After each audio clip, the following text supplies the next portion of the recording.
Now, one more thing. Speaking of valves that need to be tightened up, I tried that behind a refrigerator one time. The thing was leaking a little bit. I pulled the refrigerator out because there was water down there. I saw that it was dripping. I remembered from before that, hey, if we had this issue before, I'm going to be really super careful this time.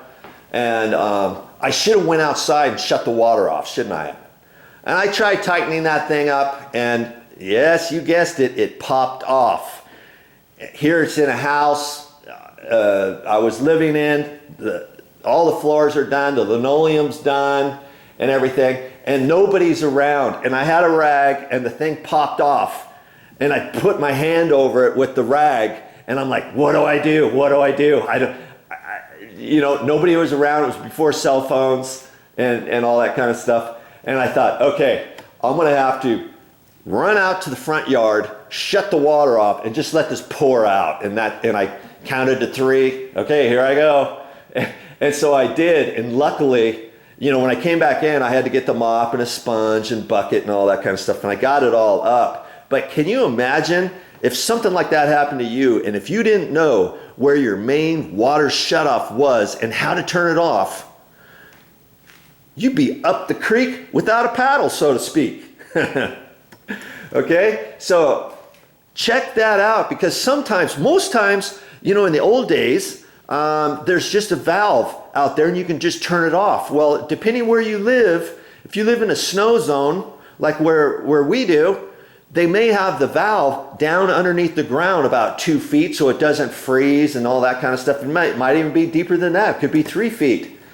And so you may need a special turn, a water shutoff, I don't know what you call it, just a tool, a long thing, and you've got it, and you sit there and you turn it and you turn it and you turn it along piece of rebar with the rebar handle and stuff. But there's different ones. Not one doesn't fit all.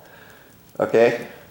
At our house, the guy who comes to do the lawns and stuff, he's got to shut off all the sprinklers and the whole system before winter, and then he's got to turn it all on. Well, he needs a special tool to get down in there, and it's not the same one that you would use to turn the main water off to the house. So I still have to get one of those. I've been procrastinating, putting it off because I went to the Home Depot. They only have one style, so I'm going to have to go to an actual plumbing wholesale house or a sprinkler wholesale house, take a picture of it because it's way down in the pipe, take a picture of it and show them, and then get something, come back. I still have not done that. I need to do that. Dabbity nabbit. So anyways, all the fun things having to do with plumbing. Hope you learned something.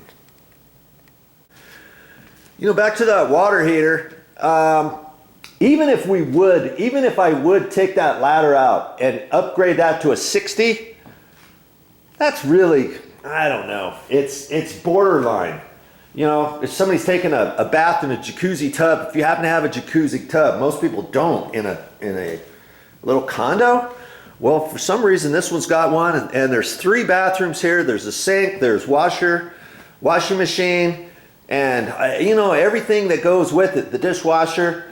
And so even if we could put the 60 gallon up there, we're hesitant about it, and that is another reason why we're going with the tankless water system. And when I talked to the guy, he gave us a price, and he gave me a price and stuff, and I said I want to make sure that it includes a permit and you get inspectors out here. And he goes, oh, okay, yeah, we can do it without a permit if you want, or we can do it with a permit. And I says, absolutely, we're going to do it with the permit. I says, for one, that protects us, and it also protects you, because if something were to happen, I mean, they would get in big trouble. Okay, we would get in big trouble too if we didn't get inspectors over here. Because if something happened, there was a leak, something else, maybe our insurance wouldn't cover it because we didn't get that work permitted. So anytime you replace a water heater, guess what? even if you replace it yourself, technically you're supposed to get a miscellaneous plumbing permit for water heaters. And so he's getting the tankless water heater permit, and when he's all done with this job, he'll get the inspector out here. It's his responsibility to walk him around, and then if anything needs to be done, he'll do that. And make sure you get the signed off permit before you make your final payment to the plumber.